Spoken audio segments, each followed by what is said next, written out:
Good morning, good morning, good morning, y'all. This is Coach Candy, and it is Coffee Chats. It is a Wednesday morning. Welcome, welcome, welcome, everyone. We're going to have a good discussion today. I want to talk about the power of choice. So we are going to play a little Imagine If and a little place to dance in the wonder of all that is possible. Good morning, Deborah. How are you? Welcome, everyone. Love seeing people jumping on this morning.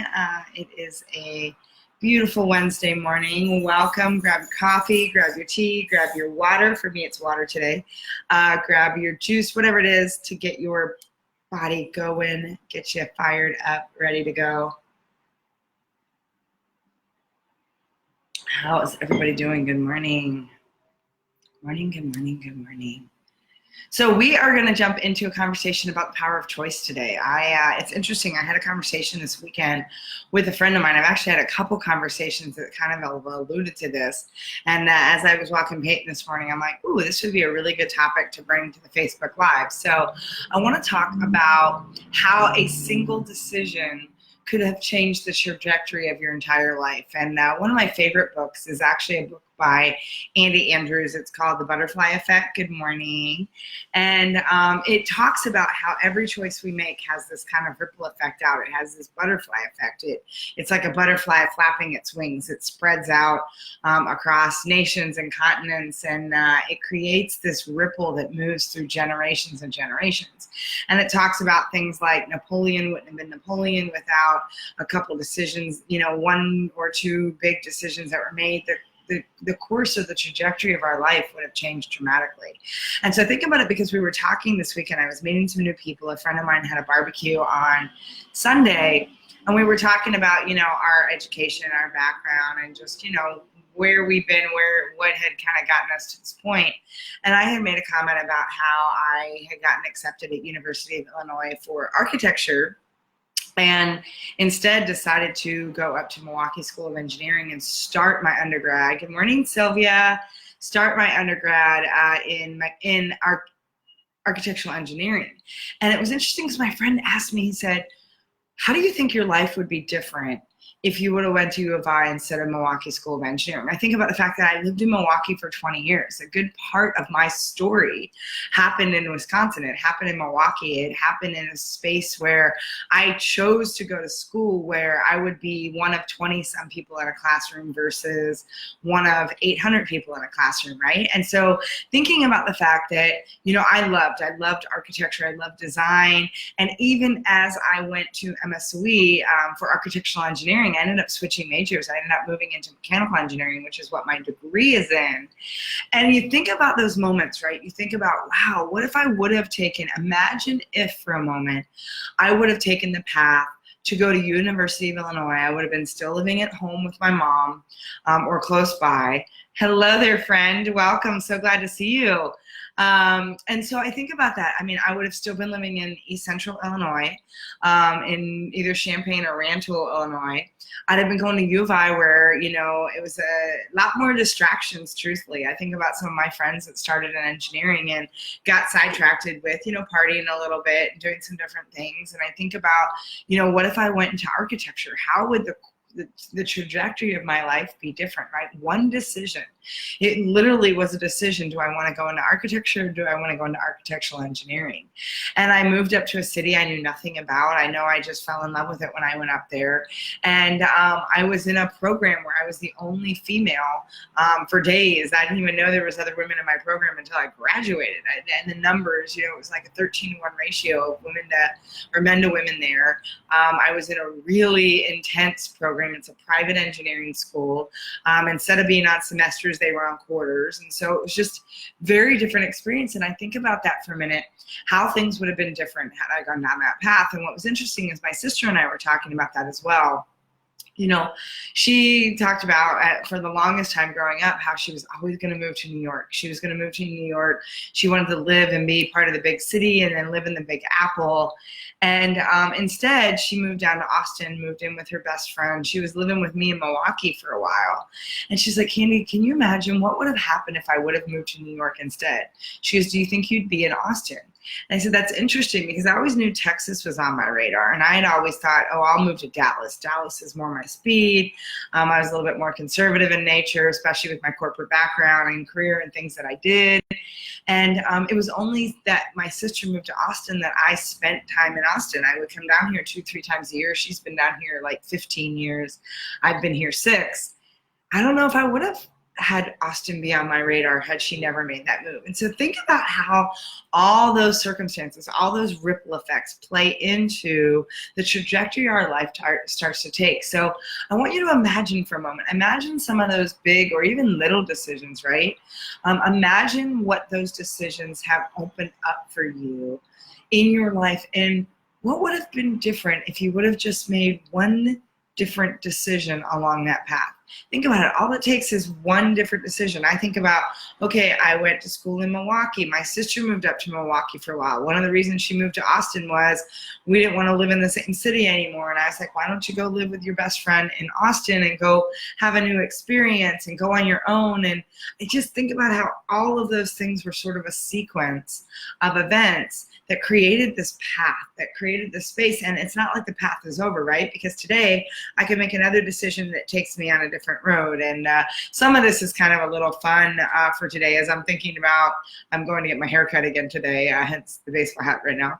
But I'm like, God, do I want to keep growing it out? Because I love having my pigtails and I love having that space.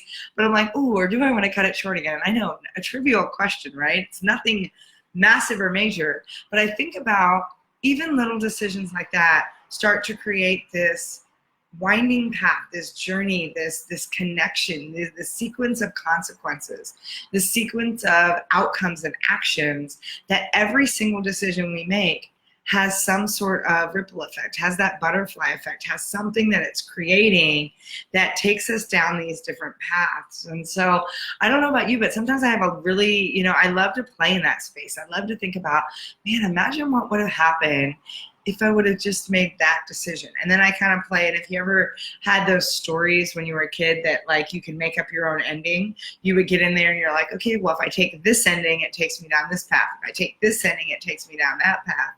And I think about the same thing for our life, right? It's a series of doors. It's this series of puzzles, or it's a series of decisions that we have, that every decision opens up a brand new path. And so think about that for a minute. Explore in your own world where there might be, and I would love, feel free to chime in. Where has there been one of those decisions that you're like, wow, I wonder sometimes what would have happened if I would have taken this other path? Where would that have led me in my life? And I think everything happens on purpose. I don't think there are any accidents. And it's still kind of fun to be curious about, wow, imagine if I would have taken that path instead of this one that I'm on. Imagine if I would have made just one different decision along the way. How would that have, alter the course of everything else? Because if you ever watch like those cartoons or those movies where they go back in time machines, right? Back to the Future is a great example. He talks about how Marty has to be really careful. If I wouldn't have met my ex-husband, I wouldn't have a great horse ranch or be living on this horse friends or living on this ranch. Yeah, isn't that crazy? I think about that. It's interesting that you say that, Deb. I was thinking about that this morning walking Payton. I'm like, wow, if I wouldn't have dated this one guy when I was 17, would I have the love and appreciation that I do for jazz music? Like, jazz is one of my most favorite things, and I think about, he introduced that to me. There's times when I peel an egg, and I think about one of my former boyfriends who taught me how to peel an egg like so that it just slides out of the shell.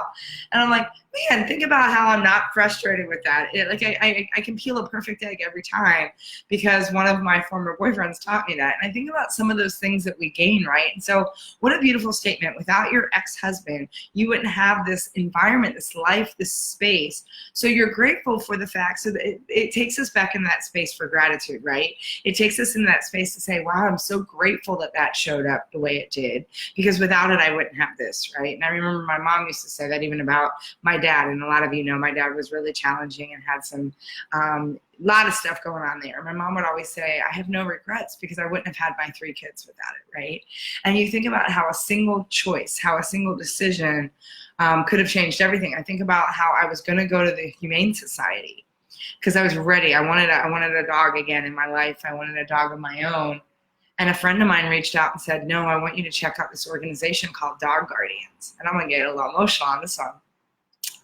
And I think about how if I wouldn't have reached out and learned more about this organization, and when I thought I found the dog that I wanted, it was a little girl black lab that was at this kill shelter that needed to be saved in North Carolina. I was living in Wisconsin. They would transport it west to Chicago, and found out she was adopted right away. I was like, oh my God, okay, this wasn't meant to be. And then all of a sudden I get this note that says, we have another dog that we're not posting about. He's only got 3 days left.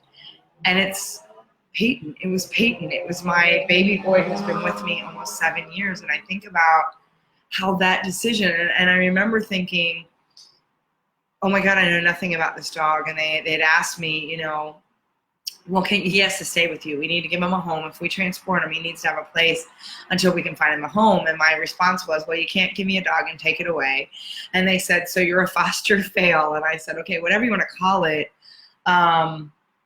sure, but you can't give me a dog and take it away. And so they said, you need to adopt him sight unseen because we can't transport him if he doesn't have a guaranteed home. And I remember sitting and praying and really going deep inside to say, I can't, how can I adopt a dog I've never met? I don't know its temperament. I don't know anything about it. They only know whatever the kill shelter tells it. And something in me said, no, this is my dog. I know this is, I know I'm supposed to bring him home. And I still remember when I went to pick him up, it was like 50 degrees, raining, typical Midwest weather. It was October, and I was driving about 2.5 hours out of where I lived outside of Chicago to go pick him up. And I walked into the basement where, they were bringing the dogs that they had transported, and there were several other adults in the room.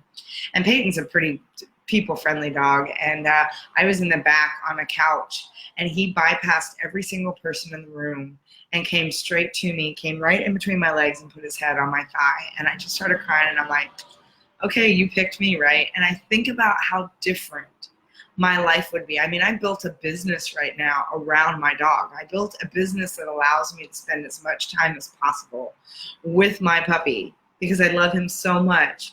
I don't travel like I used to. I think about how everything in my life changed as a result of this creature, this wonderful, beautiful being came into my life. And I think about how different my life would be had I not made that choice, right? And I can't even fathom how different my life would be without Payton in it. And so you think about how every single one of those choices has this opening, has this space where it creates a trajectory, it creates this opportunity, and it winds you down.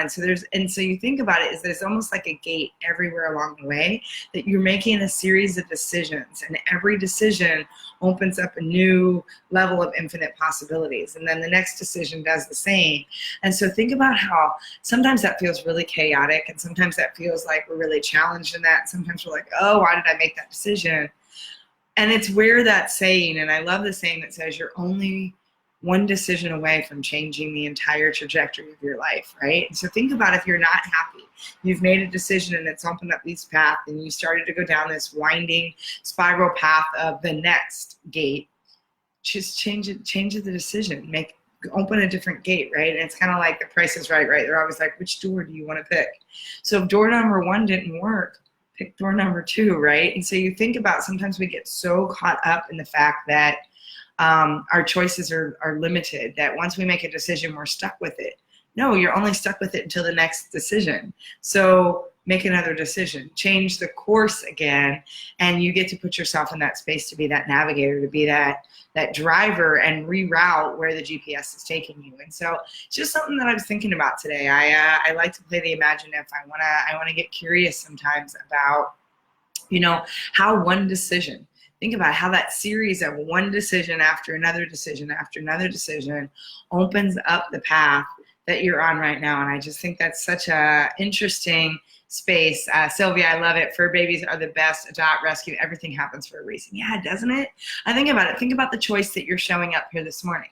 Something happens as a result of you showing up, and something's connecting for you that then you take out and you lead that forward and you serve that to other people, or it changes your perspective on something, or it gives you permission to do something else. And I think about every decision we make, right? Every choice. And so I love that you're all here this morning and we're having this conversation, because it's like everything happens for a reason. And that reason could be for a blessing. It could be for a lesson that you're supposed to learn, or it could simply be a redirection on, oh, this isn't the course I feel like is right for me. I feel like I'm a little out of alignment. I feel like maybe that's not an integrity for me. So then it's just a matter of saying, okay, I get to course correct. I get to take a different path instead and change the outcome of the story. Like I said, I love those books where you could create your own adventure stories. They would all start kind of the same, and then you had a series of, and I would always go back and see where each one took me, because I found it fascinating. I was like, ooh, that one's really cool, or ooh, but there was always a reason why I picked the first path. It spoke to me. And that's some of where what we talked about yesterday, getting really dialed into your intuition, getting really dialed into that inner voice of what makes the most sense right now, what feels like the right opportunity. And that's all part of what we talked about yesterday, that how do you properly dequalify and qualify opportunities showing up. And so it's leaning in, and it's getting really clear to say, so all these choices. And a lot of people, there's people that get really paralyzed in too many choices. And I will say that the more options you have, the better choices you make, because you can sit there and kind of play out, wonder where that would take me. Well, if I did that, then it's probably going to do this, this, and this. And if I did that, which one's going to give me more access to what I want right now? Which one feels more aligned with who I am and where I'm moving? And so, again, just something to kind of to think about and chew on for today is think about and sit with gratitude in where those decisions, even the ones, and I think about, ex-boyfriends, ex-husbands, things that maybe didn't turn out the way we wanted, and we got something so powerful as a result because of it, right? And so think about how those decisions, where that path is taking you, think about what that does to help you sit in a space of gratitude, to be so appreciative of where that's led you, because as Sylvia just said, everything happens for a reason, right? So that's just a little thing I want you to play with for today. Hope you all have a beautiful Wednesday. Oh, let's see, Sylvia, I remember when I met you, and then I traveled so far for this conference, sat next to you. They took our picture for the local paper. Little did I know a few years later I would also battle breast cancer. Wow, that's so powerful. And I remember that as well, Sylvia. I remember us sitting next to each other. I had no idea that you had traveled that far for that conference. And I have watched some of your journey that you've posted. And so interesting, and love how, things that are meant to be show up. And I think about how we had that opportunity to sit next to each other, and that opportunity to be kind of seen together, and just how now seeing you again and having you here today, what a beautiful gift. And think about, had we never met that day, we wouldn't be having this conversation right now, right? You wouldn't be sharing part of your story. And I think about how beautiful that is. And I think about when we talk about deeper connections and we talk about how to engage more in our life, it's moments like that. It's being able to sit in space to say, I remember when, and I remember that choice led me to this, this, and this. And, now we're here and we're kind of full circle having a conversation about it once again. And so what a beautiful gift. What a beautiful space to be able to share. And thank you for that. That's such a beautiful space to be in. And so I think about how easy, I had a client the other day that said, I struggle so much with sometimes sitting in that place of gratitude. Sometimes I feel like I just don't know what to be grateful for. And I feel like, wow, that's where that practice of gratitude really starts to become more powerful. It's not something we do when we're trying to get something else. It's not something we do when we're just at the end of our rope, and it's kind of like when we want to pray because all else is gone. You absolutely pray in those moments, but pray in those moments and have gratitude in those moments when things are really good, when it's an everyday, and just allow yourself that moment to say, How can I be grateful for one decision I made today, and what did it open up access to? What's the pathway or the gate that it unlocked for me? And how do I have gratitude because that showed up today? Even if it was something challenging, it showed up because that challenge is helping me grow into something else. And it's that loving the journey as much as you love all of the good and the success and the things in that. So love that. I love that share, Sylvia. Thank you. Deb, thank you so much for your share as well. I think it's powerful when we can connect some of the most amazing things that came in our life that maybe came out of things that weren't so amazing. And there's always that, pot of gold at the end of the rainbow sort of thing. It's a matter of whether or not you're willing to ride the rainbow. And so, so appreciate for you all showing up today. So appreciate it for those of you that will see this later that are tuning in. And just know, I want you today to play a little bit. Imagine if you dropped into the decisions you've made and have some more gratitude for what has been the outcome and the path you've been on as a result of those, and think about and just play with, imagine what would have happened if I would have made a different decision. Because some of those decisions, even if we would have opened another gate, somehow we still would have arrived at the same point, just would have had a different journey as we got here. So I'm going to leave you with that today, and I'm going to wish you a wonderful, magnificent, amazing Wednesday. And just know that I'm sending you lots of love. Honor all of you so much. Thank you for showing up, and I will catch you all tomorrow, 7:30 for another coffee chat with Coach Candy. So I'll talk to you then. Bye, everyone.